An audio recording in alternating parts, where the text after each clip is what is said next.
Okay, Dr. Lindsey, we're back to you. 3 or 4 questions here addressing the same issue.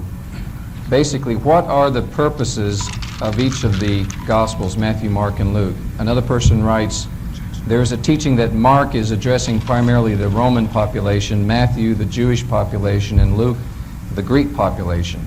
Is this true, and would you discuss the purposes of each book?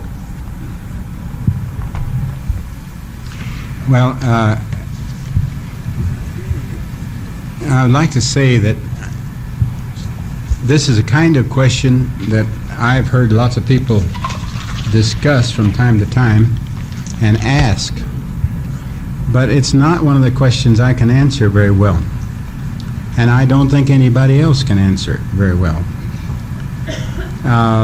Because Matthew has a lot of marvelous things about which you can say we can translate back to Hebrew and get Jewish ideas from them, rabbinic ideas and parallels and things like that.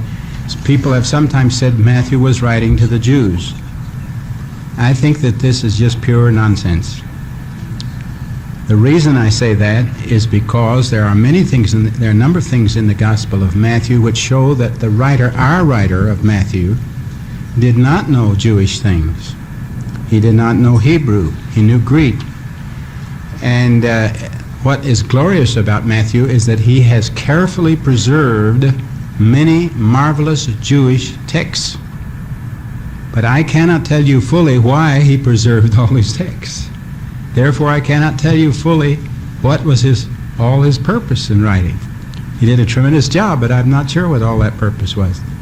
If you come to the Gospel of Luke, he tells us very well in the very beginning of his book that he has himself investigated the order of the way things ought to have gone and did go, and he has done his best to try to preserve the accounts of eyewitnesses.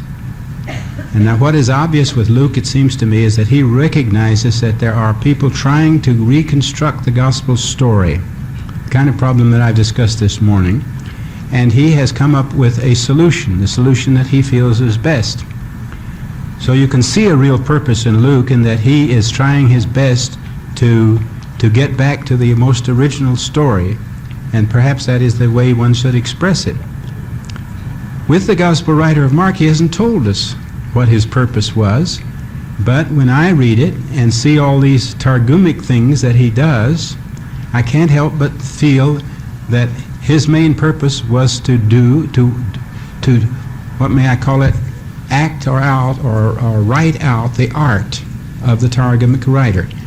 A Targumic writer enjoyed doing the kind of things that Mark does. And there were many times when I was working on this problem over several years when I used to say, well, Lord, why did you allow Matthew and Mark and Luke to have these different ways in which they go? Why especially did you let Mark do this particular thing? And the Lord didn't answer that. He let me just think through that a little bit, and I finally came to the conclusion that Mark has used a certain kind of art. It is not the kind of art that I would have appreciated fully, but I have begun to understand why Mark did it. And I think it's kind of great to just see him. I said in that little G, this is his glory, What he's doing, paraphrasing, is his glory. Now, this means that God has allowed people to work with what are the greatest texts of all life, the story of Jesus, in the way that they wanted to. And one thing it tells me about the Lord, at least, and that is that the Lord allows an enormous lot of freedom. He allows us just almost to do as we please in many respects. Hal has a good way of saying that when you understand how the gospel writer Mark worked especially, he feels that he can preach a little bit better. He can say things that he would not want to be written down in a doctoral thesis. He can preach and say the things that he feels are good. He adds his art to the story of Jesus like Mark did. But if I'm trying to get back to the earliest wording of Jesus, then I've got to go back to texts in Matthew and Luke and reconstruct and rework with them. Now, somebody asked this question: is God not capable of having preserved His Word perfectly for us today? What would be His purpose have been in allowing His Word to have become obfuscated? That's a big word. I don't usually use that. Become obfuscated in the way you have described.